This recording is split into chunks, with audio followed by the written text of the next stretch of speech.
weekly, up to daily? Pinaplan mo ba siya? Eto kung meron mang mabubulgar ngayong araw na to, hindi ako ganun ka-organisado. Okay, that's good to know. I have to admit that. Yan. Sige. Oo pero somehow magugulat kayo. I was able to. Doon nga ako interesado sa part na yun. Paano nag-work yung agency mo kung hindi ka ganun ka-interesado? Yun ang gusto kong matutunan. Ka-organisado. Sige ka, might have something to do with may system naman siya, pero siguro meron din malaking play yung habits niya and mindset. Yes, welcome back to another episode of the DTAP or Digital Transformation Academy podcast with your host, Tokayo. Yes, Dennis Hilario here and Dennis Abad here. Yeah. Yes. And you can call us Densho and Show. Today, guys, we are joined by someone who is making waves in the renewable energy and tech industries through the power of digital marketing. Wow. Yes. Yung guest natin, guys, he is the go-to expert when it comes to helping energy consultants, advisors, and other B2B clients grow their influence on LinkedIn. And as a founder of a trusted digital marketing agency, tuturuan niya tayo kung paano siya maging productive as he actually amplifies other clients' brands and generate high-quality leads. So, and guys, in this episode, we're going to dive into his best productivity hacks and also yung mga strategies niya, Tokayo. Yun. Paano niya talagang kinukutkot yung lead generation for LinkedIn para sa clients niya. This is a very big topic and I know this is very valuable for people who are using LinkedIn. Sino nga ba naman Tokayo ang hindi gumagamit ng LinkedIn ngayon? Correct. Yes. Diba? So, if you are a person who are a professional na meron kang profile sa LinkedIn, malalaman mo kung paano mo i-maximize yung profile mo para kapag magko-connect ka dun sa ideal market mo, papansinin ka. And tuturuan tayo ng guest natin ngayon. Okay. Ready na ba tayo para i-welcome ang guest natin? Yes, ready na. And very exciting. Okay, so whether you're a business owner, a consultant, an owner, or you just want to boost your impact or reach on LinkedIn, you better listen to this episode. And with that being said, let's welcome Mark Hui to the show. Yeah. Welcome, bro. Yeah, welcome. Thank you, bro. Welcome. Double D. Thank you sa invitation yung dalawa. So, yes, you're welcome. Sabi ko nga first time, so be gentle with me. Okay. Okay, Tokayo, ano yung opening salvo mo, Tokayo? Sa question kagad. Siguro para lang makarelate yung audience or listeners natin. No? Siguro a brief background of what you do and kahit na backstory, no? Para lang magkaroon ng siguro sige, isang mabilisang intro lang, no. I own a digital marketing agency specialized in LinkedIn lead generation, and the market that we are serving right now are the renewable energy tsaka yung sustainable energy talaga. So medyo nasa na tayo, pumopurpose na tayo ng konti ngayon. Nakita ko kasi medyo okay yung i-serve yung industry na yun. Sorry, sige lang.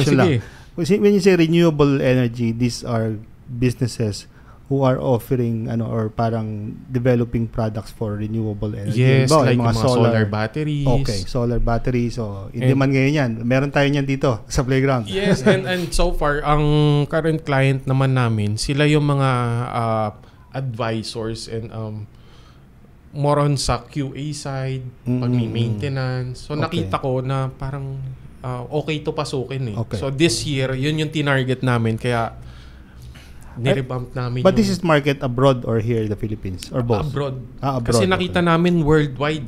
I have this client na naka-base sila sa Hong Kong. Okay. And then, ang mga branches nila, meron sa ibang bansa. Like US, lumuluwas yung owner doon with their sales directors. So nakita ko medyo maganda. You just have to really work on penetrating that industry kasi medyo hindi pa sila ganun ka-open na may ganitong service that can help them . Right. So the service that you provide to them is yung yung LinkedIn lead generation. Yes, I help them generate their ideal leads kasi nandun yung tedious part na yung mga sales director nila gusto na lang is, tara, makipag-usap na lang kami. Right. Kasi outbound ano yan di ba? Yes, outbound outreach yung ginagawa namin, and it's manual. Manually we are doing it. Oo nga, before we started I asked that kasi di ba marami na mga automated na lead generation sa LinkedIn Pero I think na-share mo kanina na you're doing it manually kasi nga mas curated yung quality ng leads. Oo nga, from our experience na yes, pwede yung sa automation na marami, but if nagkamali sa target, medyo off na sa messaging, hindi rin nagiging maganda yung impression ng client na parang tsaka sayang yung leads. Correct. Exactly. Yun. So paano ka naman, very quick, sorry lang, Nakikurious lang paano ka naman napunta sa industry na yan? Ay, nice. So siguro simulan lang natin, napadpad ako dito sa Lipa City ng 15 years ago. Si Mrs. taga dito. So maaga kami naging mag-asawa noon, 24 years old. So unang lipat ko dito noon, sa PKI pa ako nagwo-work noon. As a employee? Oo. Then like ano yung PKI, bro? Para lang sa audience natin. Yes, yung factory yun ng mga wire harnesses na ginagamit ng Nissan. Dito yan sa Lipa? Oo, yes. So yan yung mga napasukan ko. Then nag-call center. Yun yung pinaka-last stop ko before jumping into freelancing. Okay. Kasi nga ito, ang kulit din ng kwento, bakit talaga ako napunta dyan. Siguro 5 years na ako working sa call center. Then, syempre, you're trying to look for something. Kasi hindi ko nakita na yung growth path ko is sa call center. Right. Parang, alam mo, nakatali ka kasi sa cubicle. Yeah, as an employee naman ng Yes. And syempre, may mga gusto rin akong gawin. One time, meron akong katabi nun sa cubicle. Chismismisan nila. Sabi niya, yung bayaw ko, nasa bahay lang, kumikita ng 100K. Shit, pinost ko yung customer nun. Sabi ko dun sa client, hi, Mr. Client, can I put you on hold so I can check your account? Nilapag ko yung headset. Chumika talaga ako. Kasi sabi ko, parang, for some reason, baka yun yung... away from average handling time mo, bro, AHT. Hindi. Mabilis naman ako mag-handle nun. So, parang yung mga ganyang AHT, pang na lang yan pang kailangan mo na. So, yun. Pinost ko, nakichika ako. Sabi niya, work from home. Sa Upwork daw nakuha. Sa Upwork, yes. So, that time, siguro kasi magpa 5 years na ako sa industry na to. So, way back, pre-pandemic, yung pa yung mga kilala noon Kasi hindi pa talaga ganun kakilala na mayroon palang industry ng work from home. So, pag-uwi ko sa bahay, check ako, how to work from home. So, yun nadali na ako ng mga keywords. Nadali ka na ng ads, pre. After 1 week, resign ako. So parang siguro ganun ako ka-fed up na rin sa situation ko na parang, sige, try ko naman to. With high hopes. Budol na budol ako dun sa mga results. Sino yung nagbudol sa'yo, pre? Shoutout kay Sir Jason Dulay. Yan, kung kilala niyo siya. Yun na nga lang, nag-stop na kasi namumuhay na ng payapa sa Canada. Yes. Okay. So yun yung parang pinaka-starting point ko nun. Pero paano ka pre napadpad dun sa service mo? Kasi yung freelancing, malawak yan Yes. So siguro ganito, for 1 year, kasi freelance, actually, first 2 years ko pala, nakuha ko as VA and project coordinator. Pero, I'm employed. Kasi nga, I'm still trying to explore the industry. Hindi ko alam transition ka pa.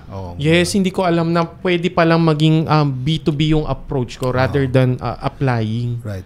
So for 2 years, kaso tinopak yung client ko, tinanggal ako. Basta-basta? Ganun pala yun. Oo. May, alam mo yun, may shit na nangyari doon sa office na ako na lang yung sumalo. Wala akong magagawa VA Actually, client to, VA client. Yes. Pero sabi ko nga, buti na lang, praktisado na ako sa call center. So, kahit every meeting, kahit aminado ako, medyo hindi talaga magandang katrabaho yung client na yun. Pero, $4 per hour yun that time. So, parang imagine from a call center, Malaking minumura-mura na nga kami ng customer doon. Okay lang. So, what more pa itong $4? Pucha, sige. Ngunguyain ko yan. Bababa ko yung pride ko dyan. $4 yun eh. Oo. Pero yun nga, nung tinopak, tinanggal ako, parang sabi ko, what's next? So, doon ako ngayon na-expose into freelancing. And then, after a year, so, syempre, ina-establish ko na makakuha ulit ng client. So, after getting a client, after a year nun, doon na ako pumili, ano bang pwede kong maging specialization? Sakto, isa sa mga naging una kong trabaho rin nung nag-work from home ako, naging 5 months na outbound caller ako. Uy, lakas. So talagang praktisado sa... Lead generation, yes. If there's one thing na talagang natutunan ko doon sa role na yon, how to identify the key players, the roles ng mga B2B. Pag sinabing C-level, sino dyan? Tapos sa department na to. Separate episode dyan, ano? Pwede naman. Mauulit natin to. Pero yun yung pinaka naging starting point ko na parang, if there's one skill that I can focus on na kung makakapagbigay ako kagad ng quick win, I think that's it. So, yun na. Trinay ko ngayong i-offer yan sa mga kakilala ko for free, just to validate it na parang kaya ko pa ba? Nag-offer ako ng mga free list noon. Mahilig din ako mamigay pagka may gusto akong testing. Yeah. And yun na. And for almost 4 years, I've been doing LinkedIn lead generation. Sobrang nakaka-relate ako kasi ako naman, isa sa mga past life ko to kayo, outside of oil and gas, diba? Dati akong process engineer. Oo nga. Layo bilang talon eh. No? So, sabi ko, pangit naman ito, puro fossil fuels. So, nag-about face ako. So, nag-work ako sa SunPower. Solar. So, semiconductor. Solar. So, yun, naging yung ibang mga clients, like mga renewable energy din sila, at energy, mga local naman. So, malaking industry talaga siya kasi ang daming mga laws. Nagpe-favor ng incentives for renewable. Tapos, kahit sabihin mo yung solar is more than 30 years old, ngayon pa lang talaga siya nag-start na mag-boom. Kasi yung technology dati, hindi pa siya ganun ka lakas yung conversion na naging appealing siya for many markets. Kaya, pwede tayo mag-usap dito to kayo ng ilang oras basta renewable. Kasi ganun din like, very exciting for me. Now, so bale bro, ngayon na talagang nakaluklok ka na sa industry of helping renewable energy companies and consultants and advisors, paano mo in-structure yung araw mo to maximize productivity habang minamanage mo yung business? Like, ano yung top of the parang shelf na pwede mong ituro sa audience natin when it comes to managing your agency? Okay. From a productivity perspective. Siyempre, ano yan, pre-practice ko rin naman talaga eh. At first, pumili na ako ng, by Monday, ano ba talaga yung pinaka-focus ko? I just don't want yung plate ko sobrang dami. Kasi nga, galing na ako sa pagiging jack of all trades. And the good thing, I have mentors that has been guiding me na hindi mo kailangan mag-focus sa marami. Work like how they work like a CEO na you're focusing dun sa mga needle movers na tasks. Parang Pareto principle, gano'n? Yes. Yung parang kahit sabihin natin 20% lang ng effort yung i-focus mo sa anong to, it could provide 80% of result. So, tinitingnan ko, ano ba yung talagang kailangan gawin ng role ko? Number 1 is to make sure na I'm building a really good relationship with the clients. Pero hindi to yung bola-bolang I'm really giving them or updating them with real-time data like kamusta na yung campaign natin. Right. So I can quantify the services. So sorry, clarify ko lang. You have an agency now. No? Oh, yes. So meaning hindi ka na tarang solo freelancing. So meron ka ng team na who helps you manage the client. Yes. Yung digital marketing agency namin, awa naman ng Diyos, last year na-register ko siya officially, but I've started it like 3 years ago. Nagsimula lang din sa isa. Testing lang. Okay. So parang simulan natin. Doon ako natuto rin how to manage the productivity.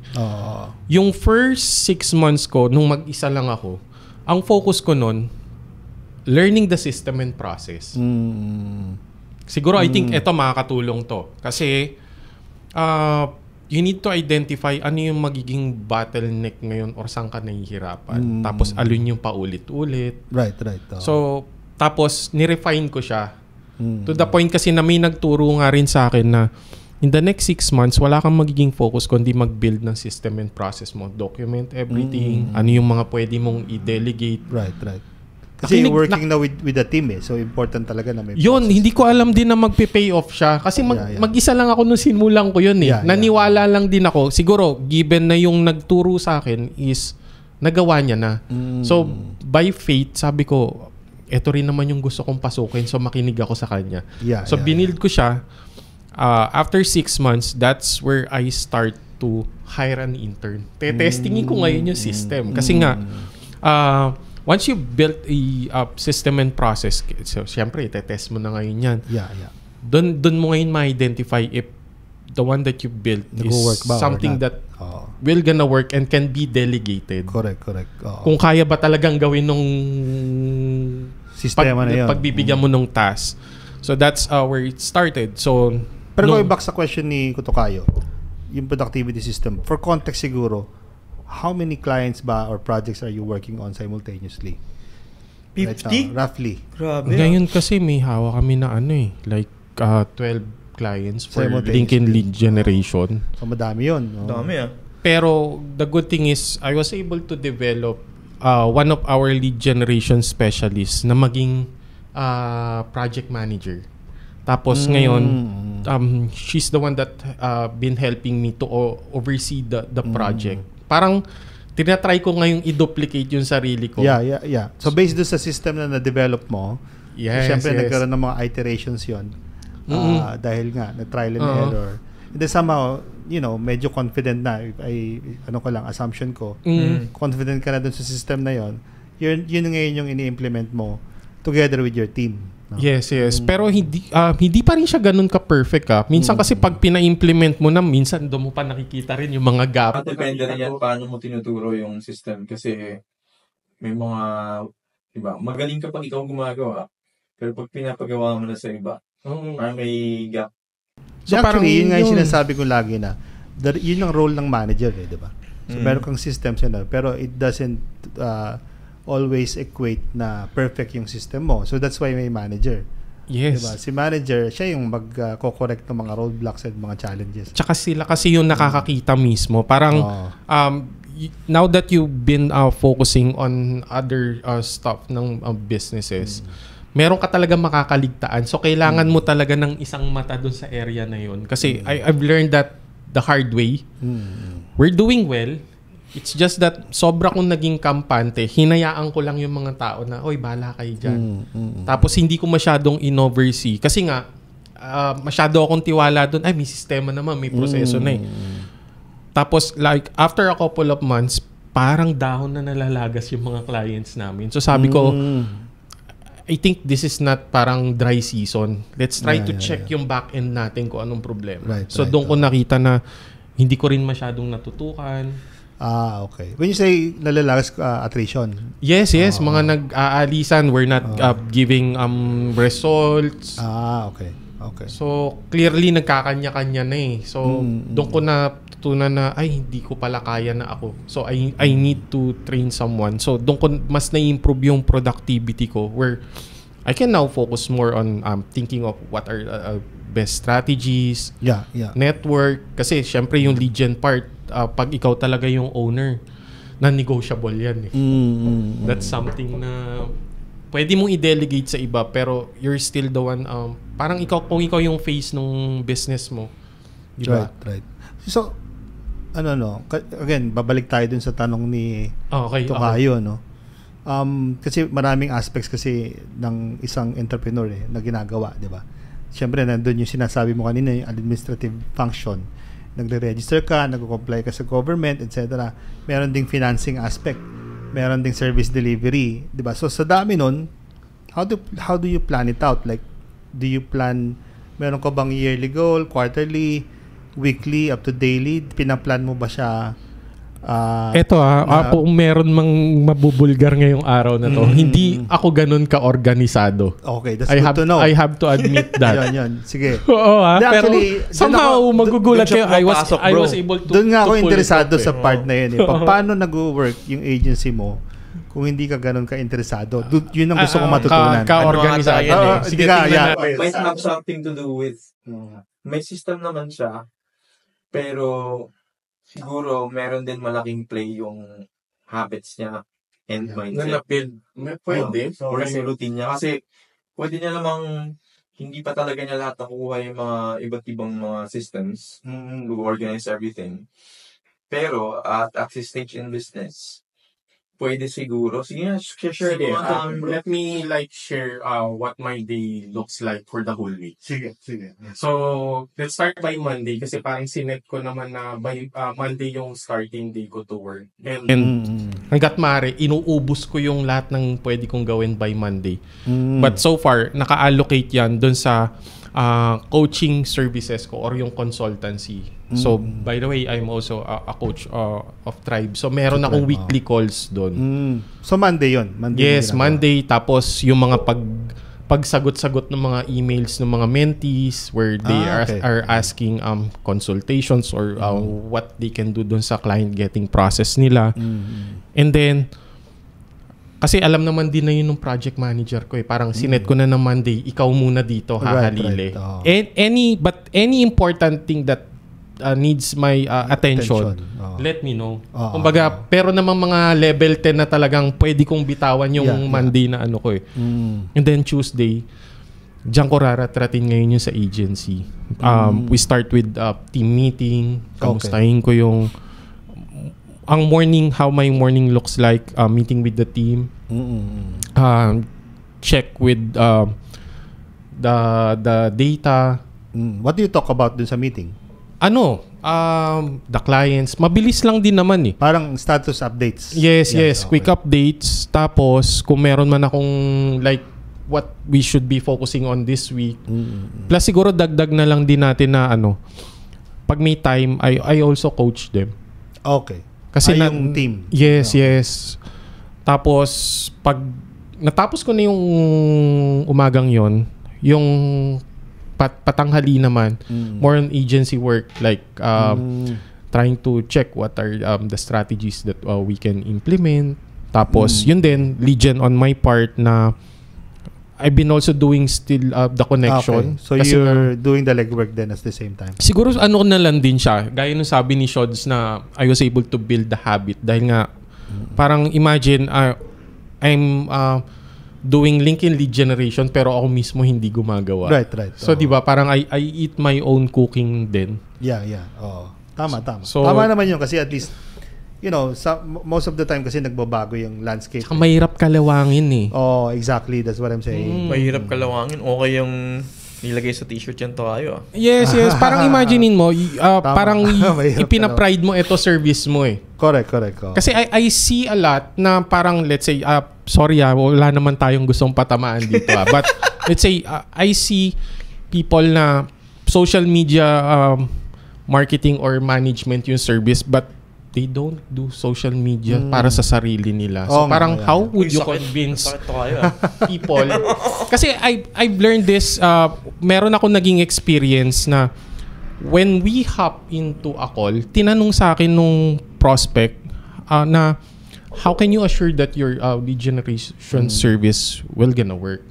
Isa lang sagot ko sa kanya, the fact that I was able to bring you into a call and we talked on LinkedIn, that's already the proof that you're looking for. Tama naman, yes. So yun, kaya I'm still doing the legwork not because of I need to do it, but siguro part na rin yun na para hindi nga tayo kalawangin. At saka yung platform kasi, they always change eh. Exactly. Diba? So si LinkedIn, pag may mga changes siya, at least you're also updated. Diba? Yun. So Tuesday, hanggat maaari nga minsan sinasagad. May mga araw na I've been working 10 hours.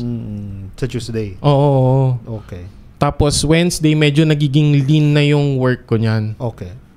So ano lang ginagawa mo pagka checking na lang. Okay. Tapos depende pag may in-onboard na client, mostly ako pa rin yung naka-ano doon just to ensure na maayos na nakapasok yung client. May mga operations pa rin na gusto ko involved pa rin ako just for the sake of me being aware. Kasi nga kahit sabihin nating digital agency pala, kailangan present ka pa rin pala doon. May na-experience ako before na yun nga, wala rin. Naglolo ko na pala yung tao. Meron actually yung tawag dyan yung Phygital Agency. Phygital. So parang doon din umano sa akin yung concept na di ba nga ang manager or yung may-ari, they still allocate time na mag-ikot. Like Henry C. Right. Nag-iikot nga siya sa mga SM niya na parang if that kind of person na successful na, ganun yung patterns niya. Ako kayang maliit hindi ko gagawin yun. So, in-adapt ko rin yun. Yung agencies kasi are service business, di ba? Yes, a service business is an HR business. Yun. And part of function ng HR is mentoring, coaching, di ba? For retention. Kasi kung hindi mo gagawin yun, talagang malalagasan ka rin ng tao. Yun. Ang galing ng episode na to. Yes. So, Wednesday, medyo checking na lang. Kasi nag-ano rin kami, parang church day ko yun. Nahatak ako ni Mrs. na maging deboto ng novena. So, Catholic ba yan? Oh, yes. So, Wednesday morning nagsisimba kami din. Checking na lang din afternoon. Tapos yung sa mga susunod na oras nun, medyo free time ko na yon. Doon ko na ngayon ginagawa yung ibang outside of work. Yes. Okay. Like halimbawa, pag may mga invitation for guesting or like katulad nito, no? Yes, or magtotalk. Okay. So ibig sabihin, before that so somehow parang ka lang 8 to 16 hour work week ka lang. Yun ang inaano ko ngayon. Tina-target mo. Yes. So I'm trying to practice it pero we also have to accept na hindi talaga siya pwedeng maging fix pa sa ngayon na ganun. Oo nga, pero yung 16 hour or 8 to 16 hour work week is something, di ba? Kasi maraming entrepreneurs na talagang nahiya ako sa 40 to 60 hours, di ba? 10 hours lang yata ako, bad trip Siguro dahil gusto ko rin talaga yung may involved pa rin na parang okay lang din sa akin mag-allocate ng ganung oras. Basta ma-ensure ko lang na lahat ng kailangan kong gawin matapos ko na before na yung mga midweek para medyo maluwag-luwag na ako na Okay. Kasi so hindi mo nakwento yung part ng yung okay. For example yung paano mo sinising kasama na ba yun dun sa status update with the team yung billing and collection. Ayun, may halimbawa pag napatapat naman na yung mga admin tasks, meron na akong VA. So, siya na yung medyo nasa stage na ako na marami na ako natanggal sa plate ko na yun nga because dun sa system na na-build ko noon, na-identify ko ngayon alin dito yung pwede kong ibigay. Kasama na yun. So, halimbawa, yung financial management ng business. Yun, medyo nasa akin pa yung part na yun. Okay. Saan mo sinisingit yung part na yun? Probably mga Tuesday tsaka Wednesday morning. Halimbawa, pag magpapasahod, akin pa rin yun. Or sa'yo pa rin yun. Sending the invoices to the clients. So, yun yung mga part na siguro naman hindi rin siya ganun kasi ng oras. Ka-tedious for you. Yes. At saka syempre, maniningil ka. Kakatamara mo ba yung pagkag... Hindi nakakatamad yun. Isa sa mga pinakamasarap gawin. Gaganon-ganon ka, di ba? Actually, yun. Eto siguro kaya gusto ko rin ako gumagawa nun. It keeps me motivated. Kasi correct. Ikaw yung naniningil Pero if I get it right, you are doing everything dun sa agency alone. Every Tuesday lang, nandun na lahat. Kasama na most, billing, yes. Admin, lahat ng importante. Status update. Gala rin to kayo kung saan to napunta Plus, I really love playing video games. So parang, actually ito yun if people are asking me like ano bang gusto mong marating sa buhay, actually yun talaga yun. Maglaro ng video games. Yes, but parang I need to create a life na it can sustain my wants. Ang galing ng ng basa pa Tama naman So yun yung naging reason na parang tinatry kong isiksik lahat pero if the opportunity demands me to work on the agency like halimbawa Sabado, Linggo, okay lang kasi talagang yun ang isa rin ng ng business owner na may may time na maluwag ka, meron naman din talagang i-demand na buong linggo ka you're working. So depende rin sa mga projects na tinututukan ko eh. Pero i-clarify ko lang. Sorry to kayo hindi actually. Sige, tanong ha. Kasi pasok siya sa wheelhouse mo to kayo and I see where you're coming from. Singit ka lang pag may kaya mamaya yung mga tanong ko mas hard hitting din. Right. Kaya hihintay lang ako to kayo. Yeah. Sige, after yung tanong ko. Sige lang, mamatagal na tayo dito nag-enjoy Sige, after yung tanong ko. Sige lang, mamatagal na naman tayo dito nag-enjoy sobrang tayo Nako-curious lang talaga ako kasi, you know, yung kasing pag-manage mo ng agency, is, sabi mo nga kanina, halos one day lang a week, no? 8 hours a week. Kasi ako, you know, if I delegate something with the people, I'll make sure na may follow through ako the next day. Pagka hindi niya nagawa, I have to follow through. Okay. Ginagawa mo ba yung follow through na yon o hindi mo lang siya na-mention? Or talagang every week ka lang nag-check-in sa tao regardless of the result? Sa ganyan naman kasi, dagdag na lang din natin na dahil train ko yung mga taong yun. May yung trust level ko sa kanila. Nandun na parang pag inassign ko, they will gonna do it. And then kung meron man ngang aberya, they will gonna call my attention eh. But so far, kung walang timbre, then it means everything is doing well. Pero dumating ba sa point na pag-check-in mo sa kanila the following week, maraming hindi nagawa? Dati, when we're starting to like streamline everything, nandun pa rin yun eh. We're still adjusting. So itong nakikita nyo ngayon na like what I have right now, nito ko na lang siya na-experience. But for the first 3 years, talagang hustle and grind din yung ginawa sistema ko. Yes. So parang I'm just reaping na ngayon yung parang rewards na classic story. Right. Parang na kailangan natin pagdaanan lahat yun eh. Take note nung nagsimula ako, hindi kaagad ganito yung sitwasyon ko. Correct. Kumbaga, I've already paid the price na trinain ko yung mga yan. Talagang yung dating, kung ngayon naririnig nyo na 1 week lang, dati like 3 times a week nagka-catch up kami niyan. Ganun ako kapukpok sa kanila. Parang doon ko rin nakita na nag-pay off na I was able to develop the core team. Kaya nga this year mas lalo akong nagpo-focus naman sa kanila eh. Parang it's time na kayo naman kasi they were able to help me. So kayo naman, sila naman ngayon yung binobomba ko eh. Okay. Galing. Ayun. So, Tokayo, ikaw naman. Sorry But somehow, at least napatanong ko na ng sobra. Na parang enjoy kasi, yun nga, dito sa DITA or Digital Transformation Academy podcast, ganito talaga gusto natin. We want to deep dive dun sa habits and yung paano ginugrow yung mga businesses ng mga guests natin. So, sakto, you were really on a roll kanina, Tokayo. I really appreciate your questions then.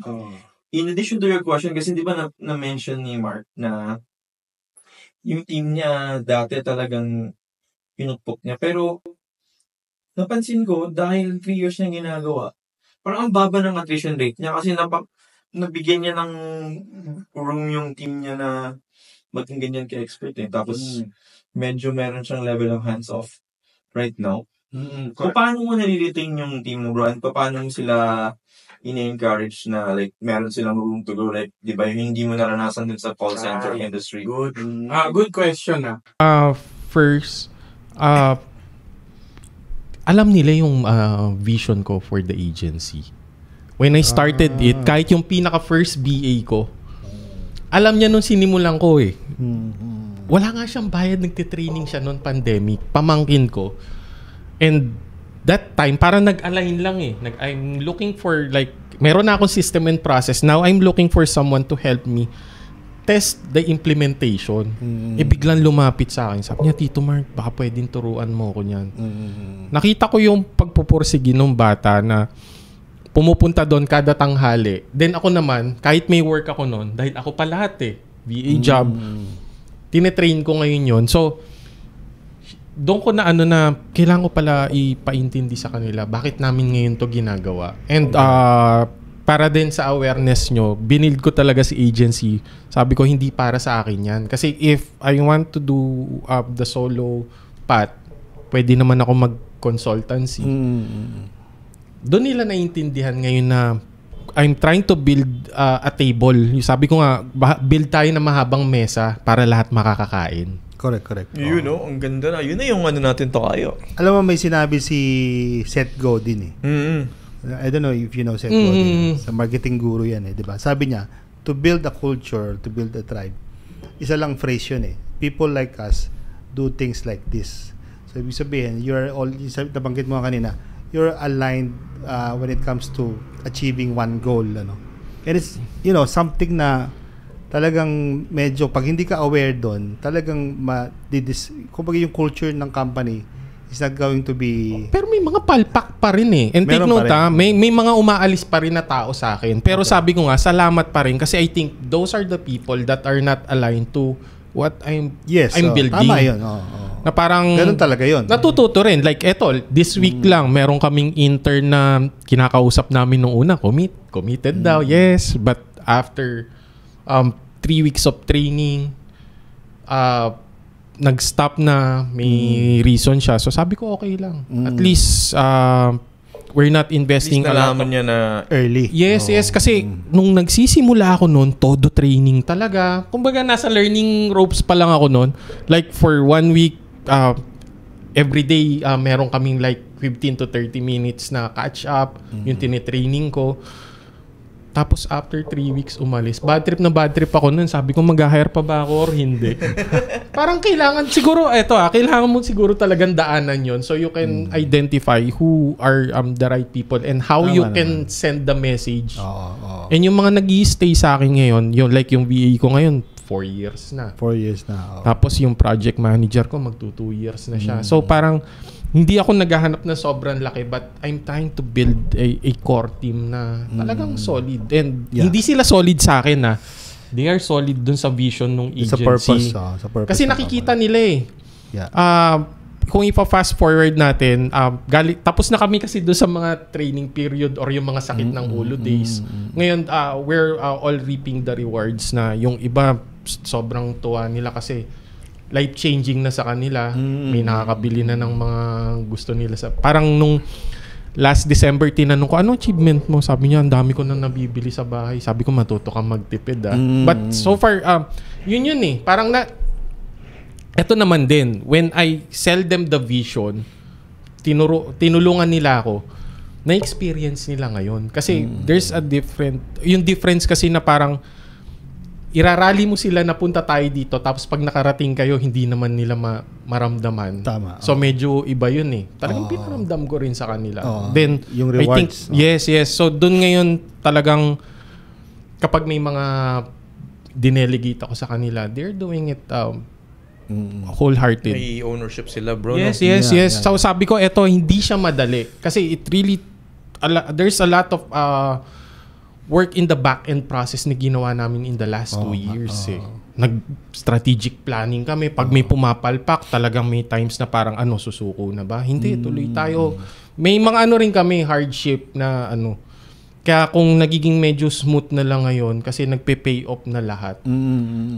So, yun yung kung babalikan ko, sabi ko. So, kumbaga, hindi ka lang nagbe-build ng relationship with your clients, pero internally, yung culture mo, talagang close din kayo na as a team. Yes.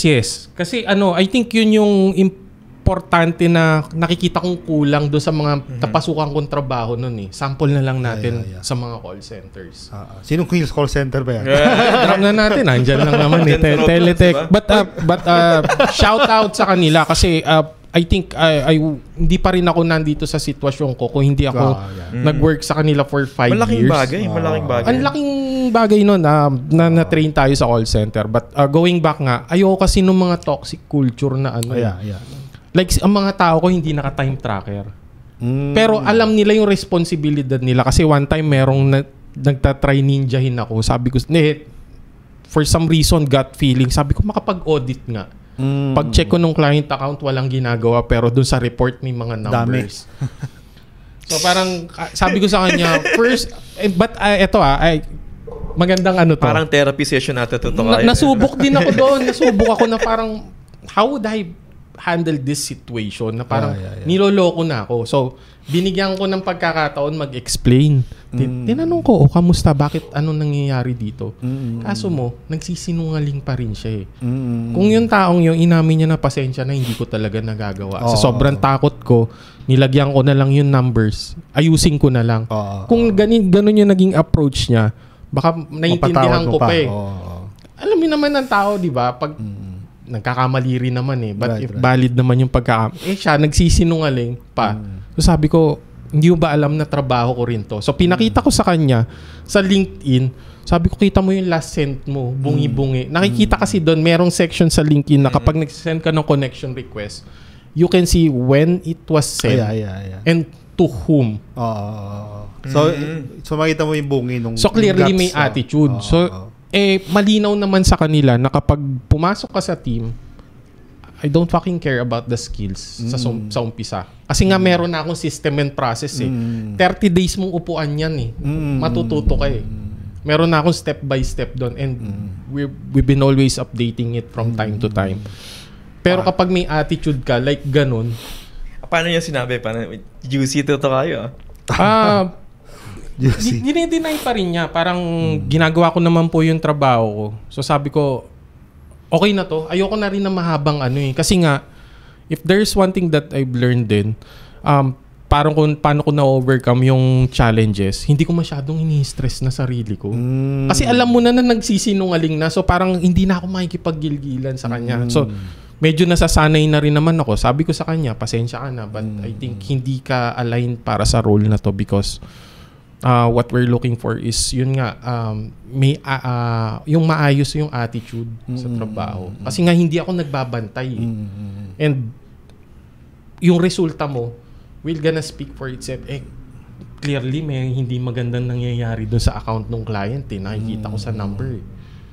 So yun, talagang learn the hard way. Talagang passionate to si Mark Bro sa eh. Oo nga eh. Pero yun yung mga lessons kasi na nagsistay talaga sa atin at hindi natin makalimutan then para mag-level up, diba?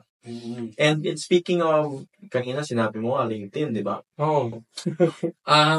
Dako naman tayo ngayon kayo dun sa like, paano ni Mark minamanage yung burnout kasi diba it's always a recurring topic. Paano mo, how do you experience or naka-face ka na ba ng burnout tapos how did you overcome it? And ano yung advice na magbibigay mo sa iba? Ito maganda to kasi for sure lahat naman dadaan dito eh. And for me, mas na-encounter ko to. Early years namin nung talagang I'm trying to establish a digital marketing agency kasi you're still trying to figure out everything eh. Siguro ang burnout lang naman doon kapag sobrang dami na nung trabaho. Yung masyado ng full load ka na. Yes. Kasi nga, that time nagsisimula ka, ikaw lahat eh. Right. Pero ito kanya-kanya siguro talaga eh. Meron kasi akong gustong mangyari nung panahon na yun eh. Nung nagsisimula? Yes. When we were starting nga eh. Na parang I'm trying to build a group or parang I'm trying to build something na magkakaroon ng impact and can help others. Kasi nga nakita ko nung pandemic, yung mga kapitbahay namin nga eh. So parang eye-opener siya sa akin na parang I have this skill that if I can teach it to others, baka makatulong din sa kanila kasi to be honest naman, being a LinkedIn lead generation, sobrang binago niya yung buhay namin. So yun, going back, nung nagsisimula na kami na sa agency, daming work. So ako lang, kahit minsan nakakapagod, siguro nga dahil may goal ka eh. So minsan ewan ko sa iba baka mamaya kasi hindi rin lang din nila ganun kagusto kaya mas nananaig yung burnout. And take note, galing din ako sa mas mahihirap na trabaho na parang andito na ako eh. So may times na mahirap talagang sinasabi ko nga sa asawa ko, tama ba itong pinasok kong to? Yes. So parang sabi naman ni Rina noon, shoutout kay Sweetie. Yan. Shoutout. Sabi niya, shoutout ko daw siya. every time na siya yung bent outan ko eh. Kailangan mo rin ng talagang bent outan. Shock absorber. Oh, yes. Parang sabi ko, parang ang hirap. Yeah. Pero siya naman, clear na rin naman eh. Pag naglabas ako sa'yo, wag mo na rin namang kontrahin or sangayunan. Basta kinig ka lang. Pakinggan mo lang. Oo. Kasi dumaan ako sa ganung part eh, na syempre pinifigure out mo tapos minsan papalpak or halimbawa akala mo good paying client na pero hindi pa pala. So marami akong natutunan nun and the burnout, hindi ko na siya namalayan na eh. Hindi masyado. Hindi na. Siguro nga because if gusto mo yung ginagawa talagang focus ka talaga.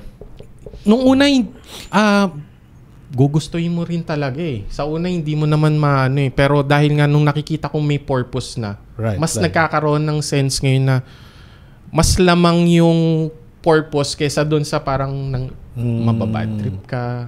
Sabi nga ni Steve Jobs, di ba? If you love what you do, you'll never work a day in your life ever again. Ganon. Yes, pero if I may add to that, hindi mo rin pa kaagad malalaman kung gusto mo na yung ginagawa mo eh. Na-validate ko na lang siya nung nakita kong, siya nakakatulong na sa iba.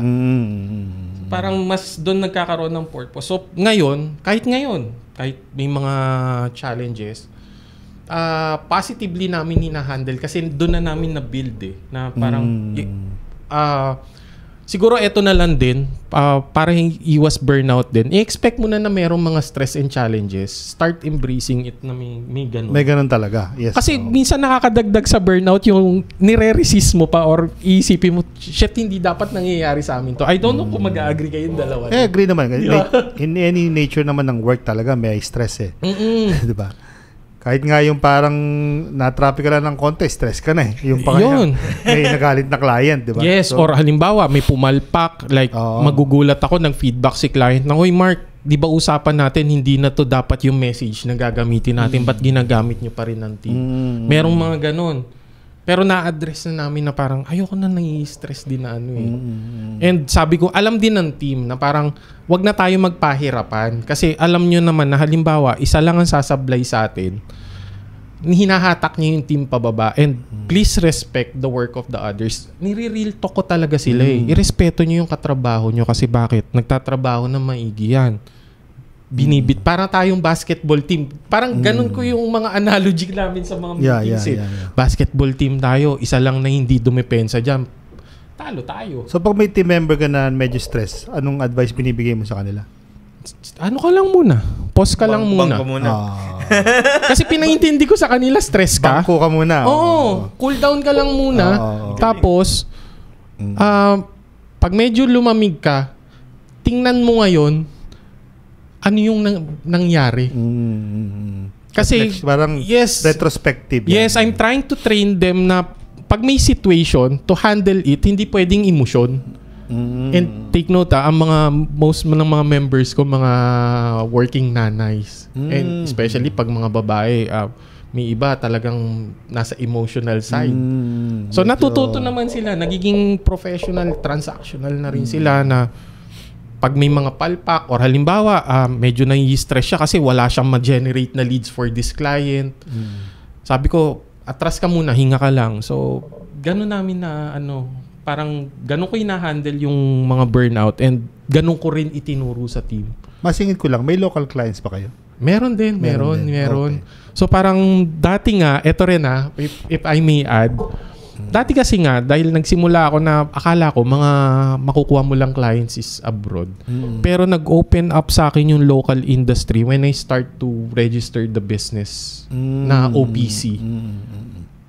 Dito sa... Yes. Tapos, for some reason talaga, kapag may ginagawa ka, ang nag-a-align si Universe, biglang may nag-inquire sa akin na business din. Alam mo ba yung itsura nito kaya na yan, pre? Iniikot yung mga business wheels niya. Nag-iisip na siya ng mga business na ipapasa sa'yo.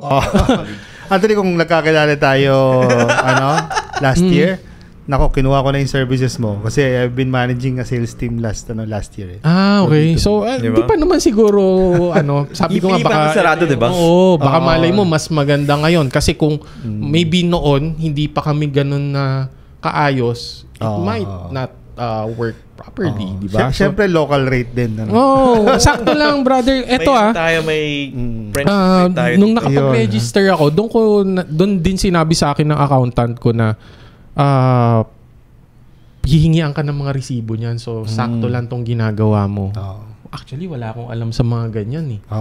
Pag may hindi ako alam, like accountant, kumuha na ako ng accountant. Bahala ka na dyan. Yun, meron kaming Pag mga compliance, you can reach out. Ayan. So, yun, katatapos nga lang nung registration namin this year. Sakto, congrats. So, ganun yung naging like, doon nag-open up and nung mga panahon na last year, nalalagasan kami ng international clients. Mga lokal ko natirang matibay na naniniwala pa rin Oo. So, yun yung na tunay nga, merong pera sa lokal. Yes. Sabi mo pre, kanina, binago ng lead gen on LinkedIn yung buhay mo. Buhay ng team mo. Why do you believe na LinkedIn yung best platform para sa right now, yung market mo renewable energy or yung tech innovators na sinaserve mo? Anong meron sa LinkedIn? Kasi kanina, di ba, i-shift ko na ng konti kasi kanina it was inner work na kinailangan gawin ni Mark. Pero now, let's talk about his skill. Tapos, how yung skill niya, guys, makakatulong sa inyo as a professional na mag-LinkedIn din. So, bakit LinkedIn, bro? Meron? Actually, if we will gonna go into data, ayan, mas maganda kasi nalalaman din ng mga viewers natin yung data na almost 100 million yung business profile sa LinkedIn ng mga professional. That's all over the world. 100 million. Ito let's go back to history. Prior to LinkedIn being a B2B platform, siya? Parang job hiring platform siya noon ng mga HR. Correct. So ngayon, dahil naging matunog sa mga professional na nandito yung mga headhunter, doon sila ngayon mga nagbuuan ng profile. Before, di pa nga kilala si Facebook noon. LinkedIn na, yes. So, and kung para doon sa mga hindi nakakatambay ng LinkedIn, walang makukulit doon, walang meme doon. So you know na talagang if you're there, walang mga works at Krusty Krab doon. Yes, you're there for business talaga. Sa puso mo walang ganun. So doon ko nakita na sa imagine kung almost 100 million yung profiles doon. So samot-saring industry nandun Kahit nga mining meron Yeah. So minsan nga ang ginagawa ko lang, tatanungin ko doon sa mga prospects, sino bang hinahanap mo? Sanapin ko kagad doon sa LinkedIn. And most of them nandun So yun yung masasabi ko na bakit si LinkedIn? Kasi especially if you are serving the B2B industry, yun talaga yung platform. Wala nang iba And I don't see LinkedIn na sa ngayon yung magsasara pa. Kasi di ba, eto yung iba takot kasi we don't own the platform na parang paano ka ngayon, Mark, pag bigla nagsara si LinkedIn. Right. So sabi ko, Microsoft na yun di ba? That's something that I need to figure out like 10 years later. Kasi sa ngayon, nakikita ko that platform will still gonna stay in a long time. So, yun na yung pinakasagot dun Kaya hanggang ngayon, hinahasa pa rin namin yung mga skills namin about follow through question lang. Yes. Dun sa question ni Tokayo. Siguro if you can provide some tips kung paano ka mag-reach out for lead generation sa LinkedIn. So, ito the basics lang. Sige. Isang pangmalakasan lang. Pero ito nga I've also been doing workshop, webinars, and trainings about LinkedIn for the last 3 years. And so far naman kaya ako rin siya ginagawa. Dahil nagugulat ako, random days may magme-message, "Sir, thank you. Nakakuha ako ng clients." May workshop na tayo ulit na speaker. Yun nga yung next kong ipapasok ko kayo, pero buti na lang. So, eto, going back, ayusin muna natin yung profile nyo. Dito kasi nga sa LinkedIn, mga professional na tao yan. Yeah. So, kung wala kang website, okay lang. Pero bihisan mo yung profile mo. So, we call that optimization. Of your profile. Oo. Na parang halimbawa, kung ano man yung services mo or specialization mo, kailangan yun yung nakalagay dun Oh, yeah. Parang yun na yung resume mo kasi every time, so let's say na-optimize mo na, no? Meron ka ng maayos na picture, and take note tapos na po tayo dun sa era ng 1x1 or passport.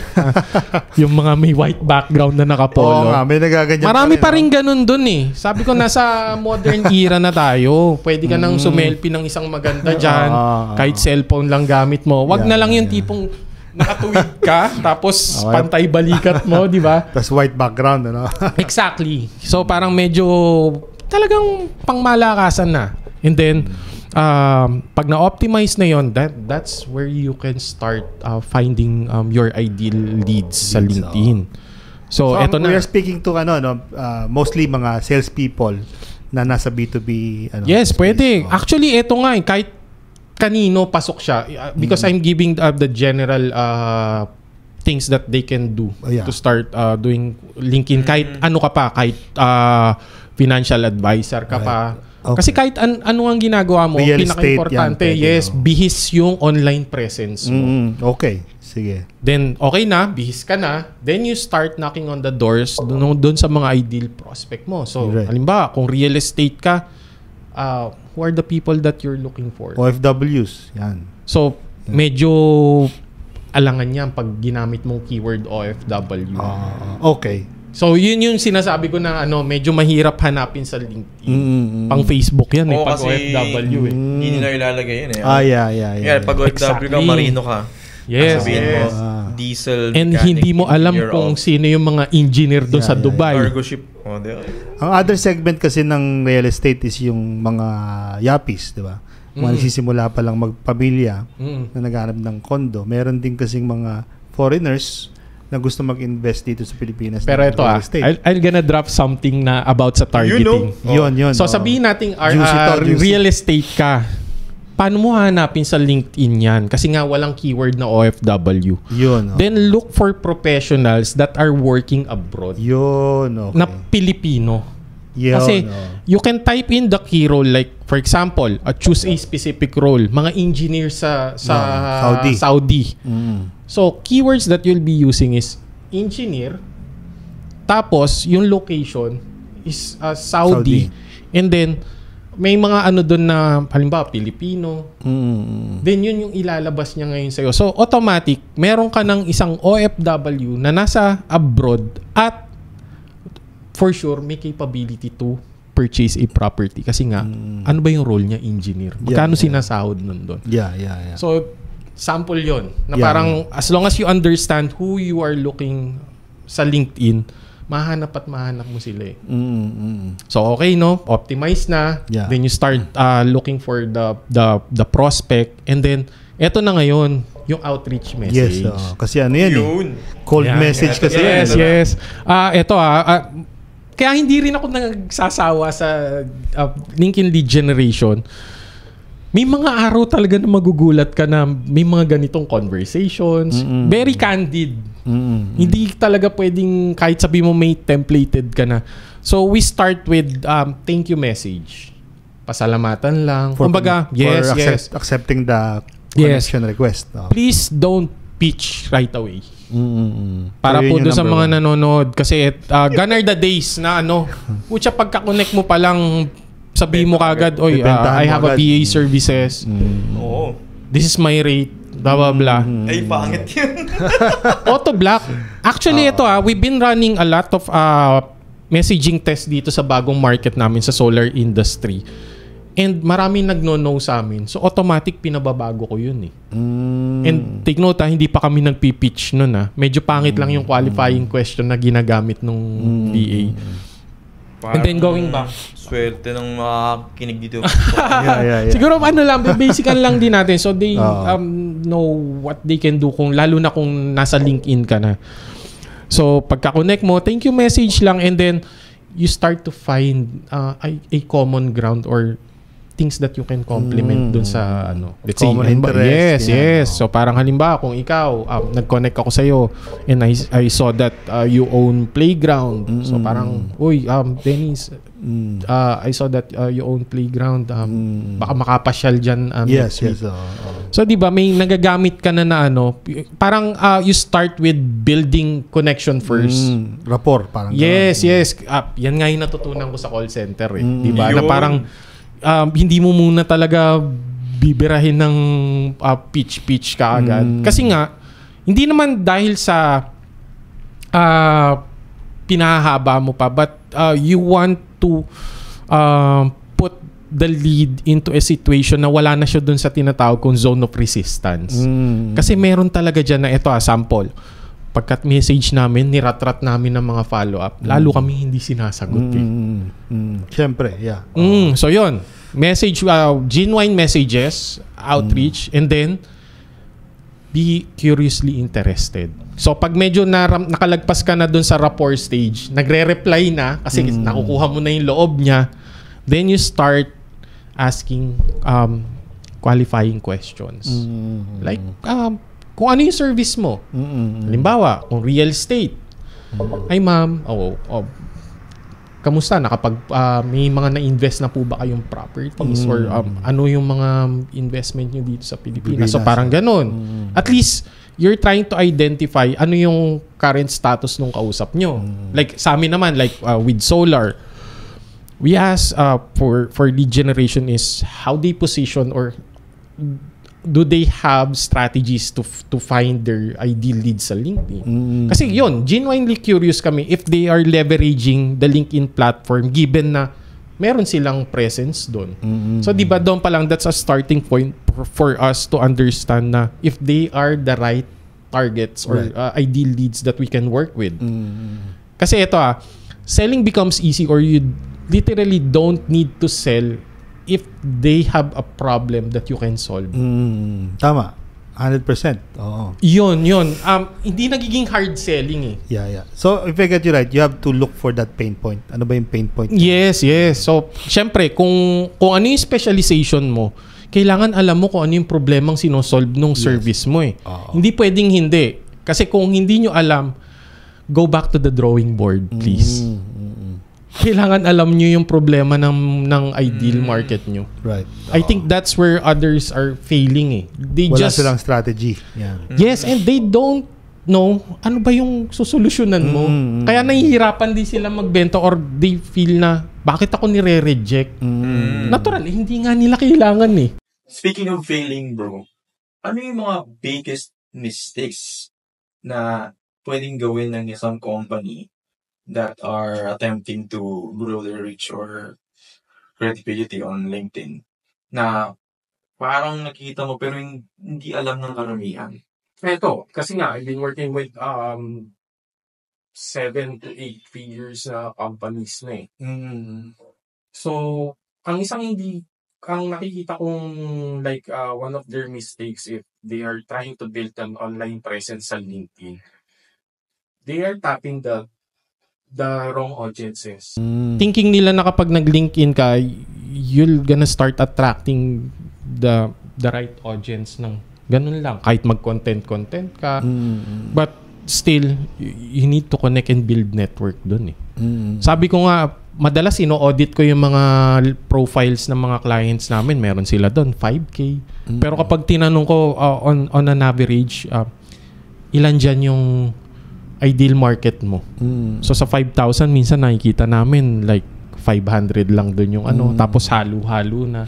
Yeah. So for me, if you're gonna start to build an online presence sa LinkedIn, especially for those other businesses, start being visible to the right audiences. Yes.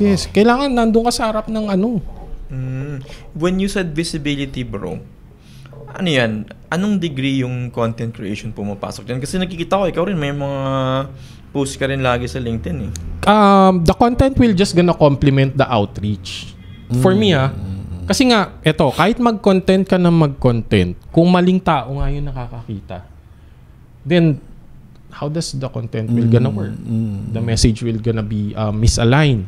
Kaya nga this year, dahil this year lang naman kami nag-optimize ng tatargetin namin yung solar. So ngayon, dahil we are now connecting with the people or the key players ng solar industry, so automatic, anything na lalabas na content ko ngayon, sino makakakita? Who are the people that I wanted to see it? So, dati kasi business coaches yung numbers ng ano ko doon. Tina-target mo. Kaso mo, I've tried to serve the coaching industry for the last 2 years. Hindi ko siya nakitang sustainable for us.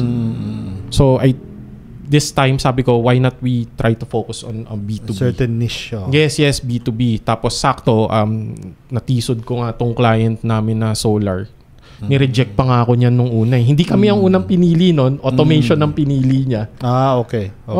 Pero I think that's another story. But going back, so yun, if they can position dun sa right audiences, tapos saka mo ngayon birahin ng content, so at mas lalo ka ngayon nakikilala. Kasi pag nagsisimula ka pa lang sa LinkedIn, kailangan mo dyan presence dun sa tamang tao Right. It's no different with building a brand, di ba? Yun. Parang ganun. Targeting of your customer persona. Tsaka long term saka mag-iisip na kailangan isusustain mo to for a long time na eto mga contents mo, eto yung mga i-connect mo. Yeah, kasi you have to define really your customer segments.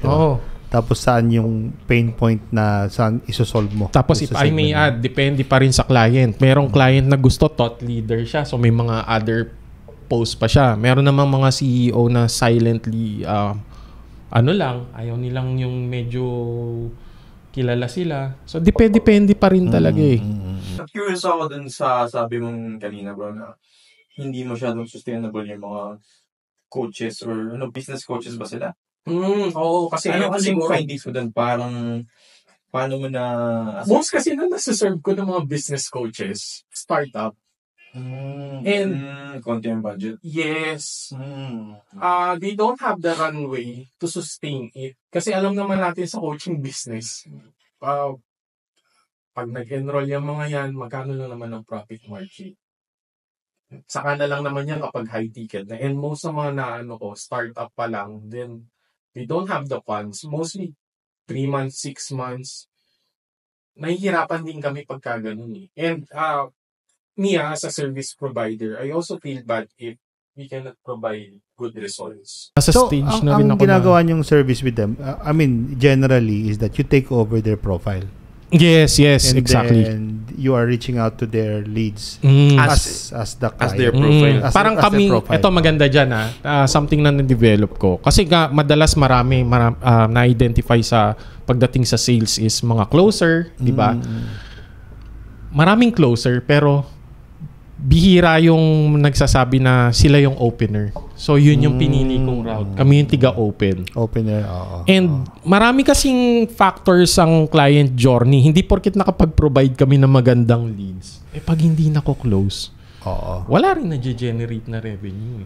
Correct. And most ng mga coaches, may coach kami na nabigyan ng mga magandang leads, hindi niya rin kayang sabayan. So, parang sabi ko, hindi ito yung structure na pasok sa atin.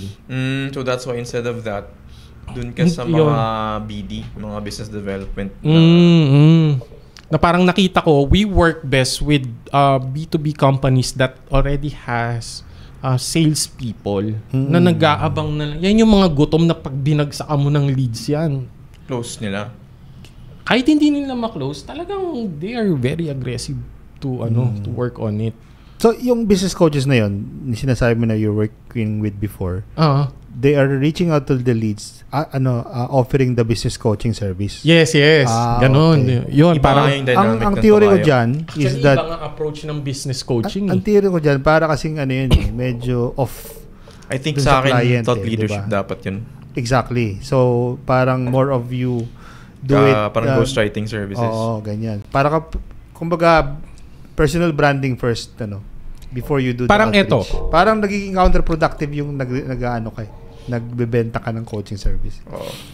Plus, parang ang pinaka-role talaga namin doon is kami yung taga-implement do sa qualifying stage. Kasi pagka-connect namin do sa mga leads ng coaches, we start identifying if they have the challenges or pain points that the coaching service can help. Kasi hindi mo nga pwedeng offeran ng ng coaching tapos hindi mo alam kailangan ba niya to or hindi. So medyo iba approach. Iba yung dynamics nila. Yes, yes. So tapos I was able to experience working with B2B. Medyo mas nagustuhan ko yung approach dito dahil you are talking with high level people. Ayaw nila ng paikot-ikot. Actually, konting template nga lang yung ginagamit namin dito eh. Opening, thank you message, and then the invite if they want to get into a quick call. Pero may mga resources na kaming nilapag. And I think kami lang yung missing ingredients ng client na yun eh. Kasi nice. Nung last year na nag-uusap kami, yun talaga yung sinasabi nila eh. So ngayon, nung nakakapag-open kami ng conversations, yung technicalities di na nga namin sinasaklaw or sinasakop kasi nga medyo malalim yung technical. Forward lang ulit. Pag halimbawa nag-request dun sa conversation na nagpapa-email si prospect, then we address it right away. May CRM kami to tag the SDRs. Pasa sa pipeline. So parang yun yung nakita kong working for us na kami yung parang imagine niyo inutusan kami ng client namin na, "Hoy, sunduin mo to sa airport. Ganito suot niya. Ganito yung itsura niya." So parang that's how we identify the ideal leads. Tapos pag sundo namin sa airport, dadali namin ngayon doon. Eto na. Kausapin niyo na, bahala na kayo. Sobrang fascinating to ng conversation natin. And para sa audience natin, I'm sure kayo sobrang na-intrigue na rin kayo, like gusto niyo rin i-hire si Mark para sa So on average bro, kung okay lang sa'yo na mag-share, ano yung typical na let's say dito sa renewable energy? Kasi like in the Philippines pa lang, marami ako mismo kilala na like CEO ng, kasi client ko rin sa Alternergy, yung mga ganun. Ano yung tsura ng volume na kayong ibigay sa mga ganung company? And meron ka bang packages na like paano mo siya binibenta, per lead ba, per close, commission based ba? I'm sure these are questions that are very interesting for the right person. Sige. Simulan muna natin po yun. So, dun muna sa first question mo na ano nga ba ulit yung pinakauna? Yun nga, ano yung tsura ng lead volume na So, depende sa account. Pag isa, mostly naman talaga 100 connections per week lang kami. Kasi we're still following the LinkedIn guidelines. Pero, we've learned, ang ginagawa ko ngayon, I hired a specific list builder. Ideal so naka-sales nab kayo? Yes. Requirements ko yun sa mga client ko na kailangan naka-sales nab sila. Kasi mas detailed yung search filter eh. Tapos aside from sales nab, we're also using tools to build a list and curate it. Eto na yung mga tools. Yung gusto kong malaman eh. Anong tools yan, bro? Yun, sales nab and Apollo. Okay. Solved na kami. Kasi nga nasa stage naman kami na hindi namin kailangan yung mga emails and contact numbers kasi wala naman kaming outbound specialists eh. But more of we need to check aning companies and who are the key people that we can reach out dun sa company na yon. So that are the tools that we are using. Tapos yung next mo is yung ano yung tsura ng mga kunyari kung okay lang magtanong like how do you price for your services? Are you closing like minsan di ba pwedeng commission based, pwedeng performance based, or pwedeng retainer on like delivered like actual number of leads?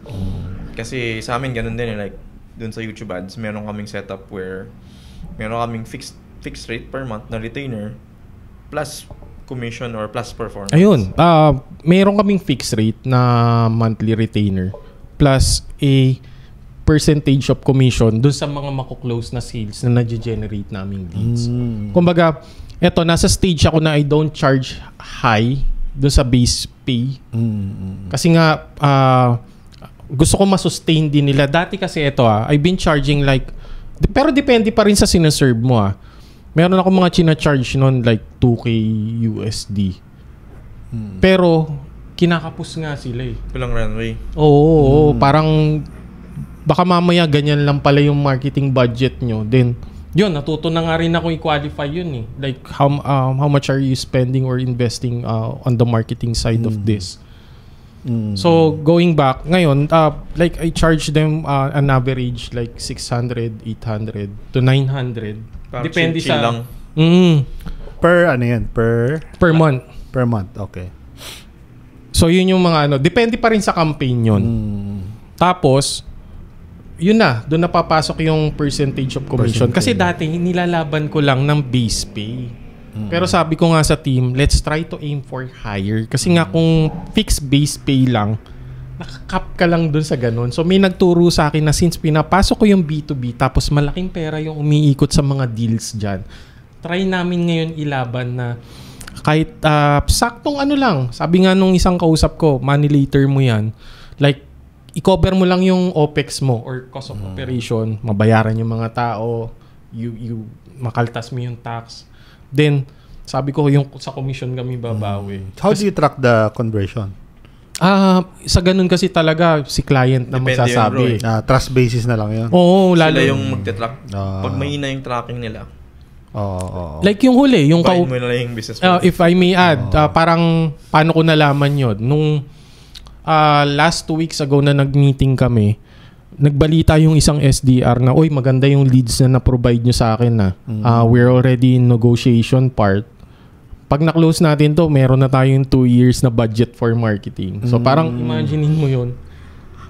Para sa audience natin na interesado, like, ano yung tsura ng magandang deals? Anong tsura ng commission basis pagka... Depende ha. Kaya eto nga eh. Depende sa value. Kaya sobrang... kasi ako alam gusto rin. Gusto kong tutukan talaga to. Kasi sabi ko nga, kahit makaisa lang kami sa loob ng 1 taon. Ganun yung setting of expectation. Kasi may nakausap ako one time nung leadership training natin sa Silang. Sewage system. Sabi niya, okay ka ba sa commission base lang? Sabi ko, depende. Paano bang ano yan? Kasi nga, hindi pa ako ganun ka-expose ha. Sabi niya, alam mo ba yung mga deal na pinag-uusapan? Like 15 MUSD. So, pwede ba akong makikomission na lang sa'yo? Parang finder's fee. Parang sabi niya, napaisip din ako. Parang kung ganun yung structure, lalaban mo pagka ganun, di ba? So, it still depends on the deal na parang kailangan win-win situation. Plus, yun nga, I just don't take projects na natuto na rin tayo eh. Kailangan they have the right resources for us to succeed din or maging magaling kami. Successful sila. Kasi nga nasubukan ko na kami na yung lahat na kahit nakakapag-generate kami ng leads, pagdating doon sa journey of nurturing and closing, hindi na namin control eh. So kapag medyo hindi maganda yung structure ng business na na-serve namin noon, doon namin nakita na... may visibility ba sa inyo yung CRM nila? Yung client hindi nagbibigay. So parang sa salita na lang kami dumidepende. Trust-based na And the way the client is trusting me, ramdam ko na eh. Last week lang, nag-refer siya ulit ng network niya.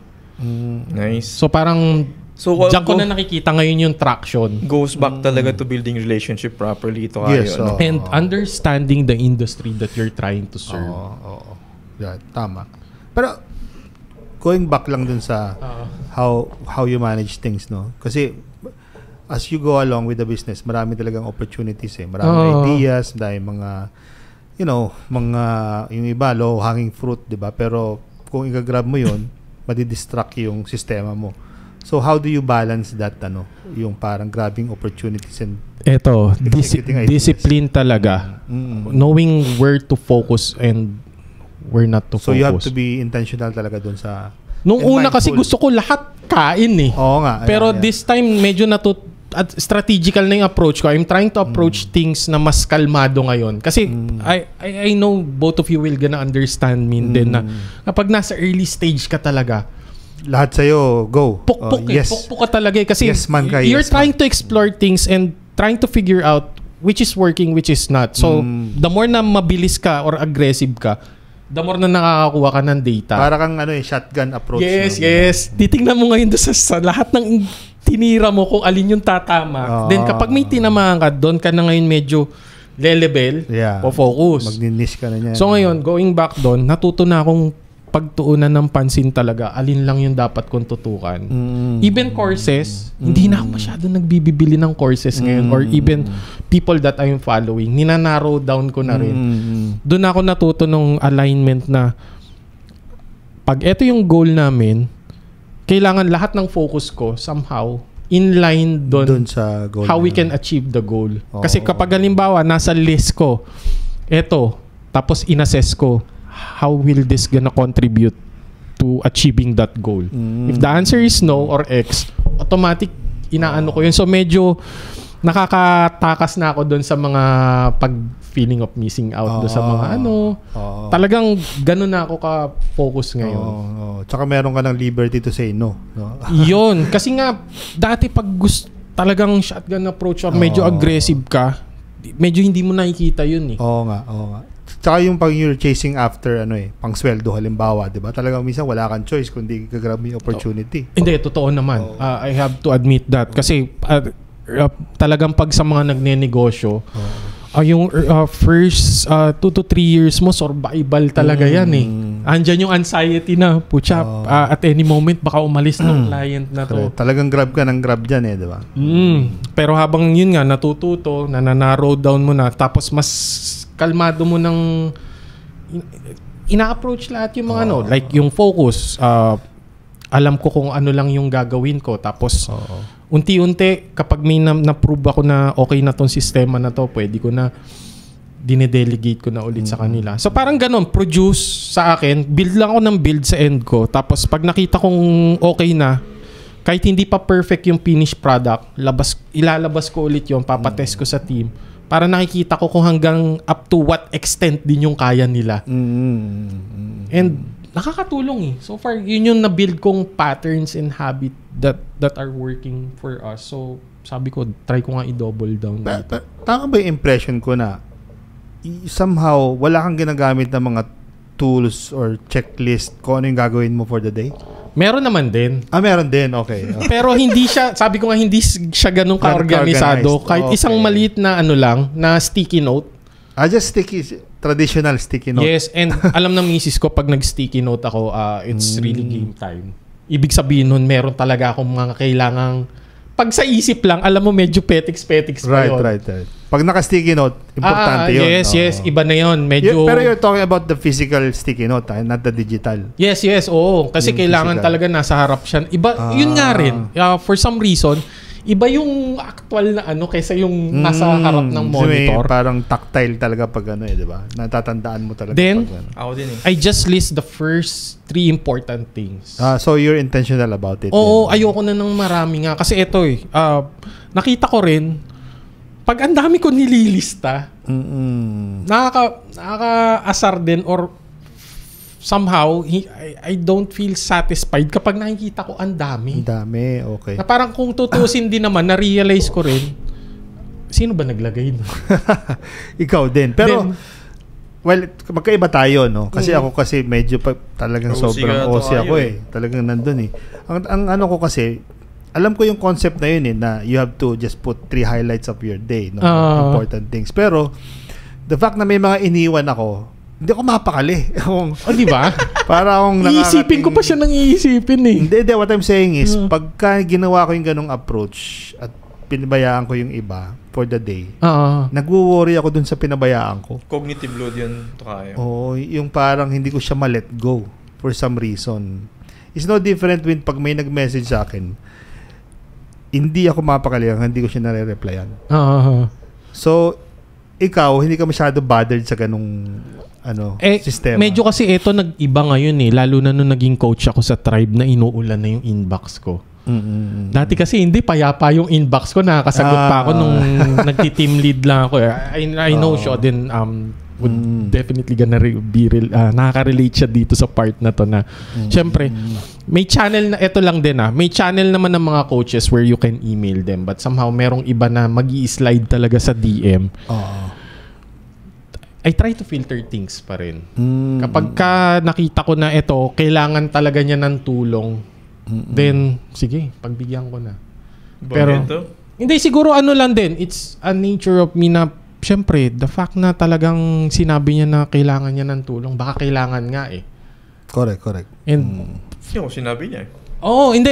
Tsaka kumbaga may sense of urgency. Meron kasi naman na hingi ng tulong or yung iba magsasabi, Coach Mark, then walang kasunod. So, alam mo kagad na yung... Hindi naman ako naasar, but more of, for sure, at least, they save me the time not to focus on it. Kasi for sure, hindi siya importante. Right. So, yun. Pag kami mga ganun nag-slide sa DM ko, silipin ko, pag okay, sige, papark ko lang yan, balikan kita pag hindi na ako busy. Pero kung maluwag naman, sige. Minsan nga, pag nag-request na coach, pwede bang one-on-one call? Kung kaya naman sige, on the spot. So medyo mahirap yung part. Pero yun ang kailangan ko matutunan Yung nga, how to let go, yung mga ganong. How to let go?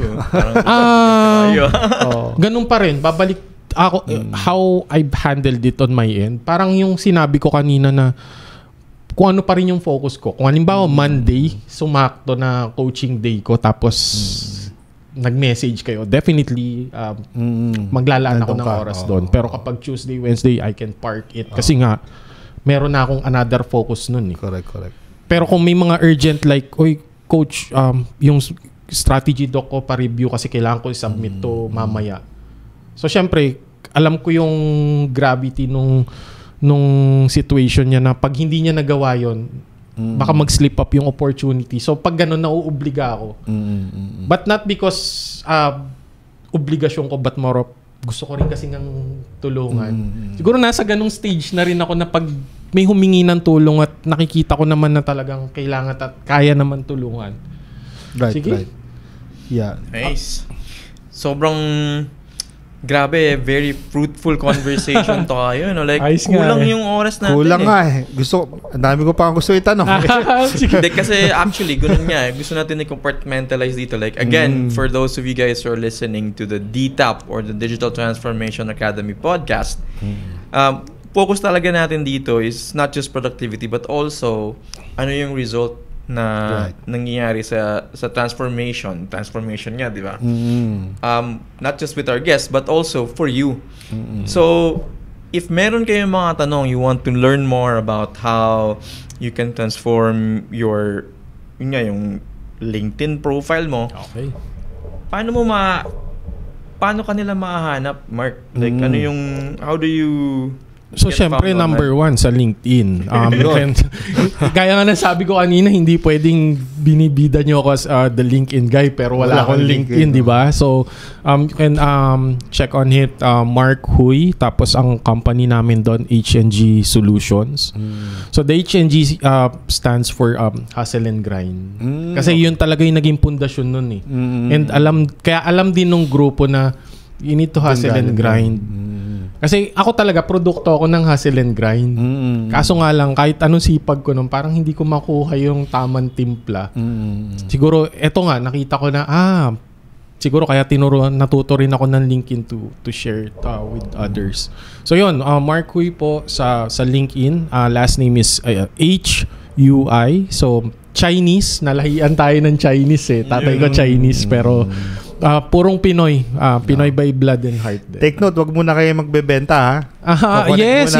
Tarapor muna kayo. Yun. Grabe. Like, madalas, eto take note dun sa mga ibang FA, no?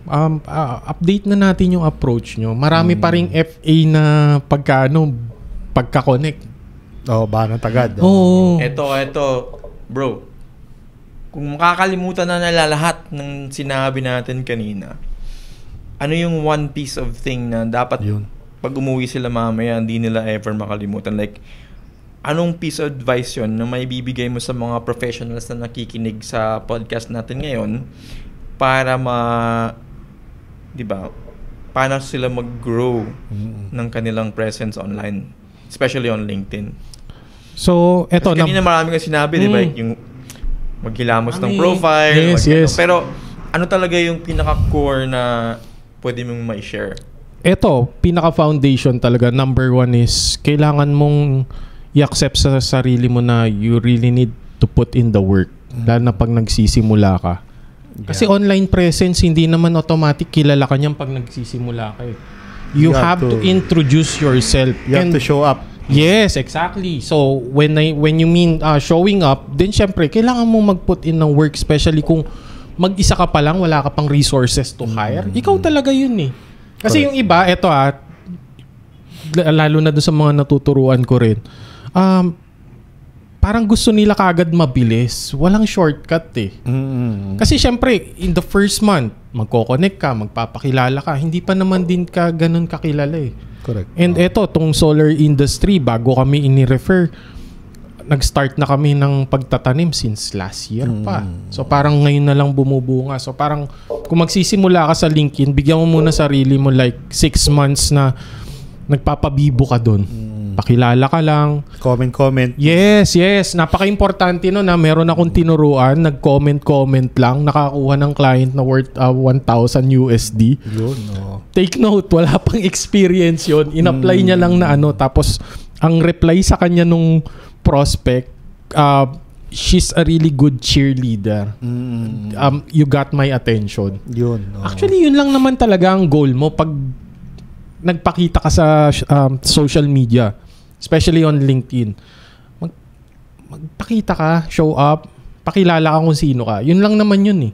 Yeah. And then, kapag naitanim mo na build mo yung reputation mo, authority mo, then that's where introductions, invitations, right. And people will come to you, no? Yun din na nakita ko eh. Dahil thinking ko dati, nung nagsisimula ako, bakit sila ang bilis? Or like may mga inbound na, nagpo-post na, uy, got an inbound. Pero nung chinek ko naman yung pattern, ang tagal na nilang pinuput in yung work doon sa online presence nila. So doon nag-make sense sa akin. So yun nga, doon sa mga magsisimula, number 1, you need to put in the work. Kasi maraming nagsimula, they were not able to sustain it because hindi naging consistent. Kasi nga thinking nila it's an easy path na let's say isang buwan mo lang siyang trabahuhin tapos na andun ka na kagad, may authority ka na, may online presence ka na, but the reality it's not. Para lang din hindi kayo ma-frustrate na pag walang nangyari, stop. Para ngayon, now that you know, it will gonna fuel you to keep on going hanggang may mangyari. Yun lang din naman ang message ko. Why I'm telling them na it's not an instant way. So, once you start putting in the work, merong mangyayari dyan eh.